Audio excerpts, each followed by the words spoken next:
Hello বন্ধুরা, আজকে আবার একটা গাড়ি নিয়ে গ্যারেজের দিকে যাচ্ছিলাম।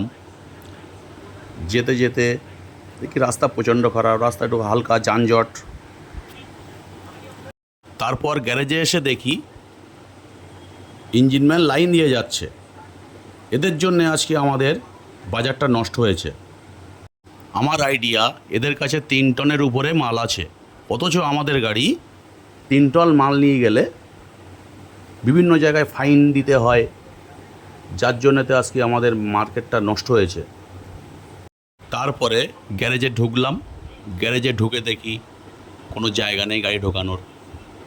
যেহেতু গাড়ির কাজ হচ্ছে, ব্যাটারি ফ্যাটারি সব খোলা, তার জন্যে সবাই মিলে গাড়ি এগোনো পিছনো করে গাড়ি জায়গা করে নেওয়া হলো।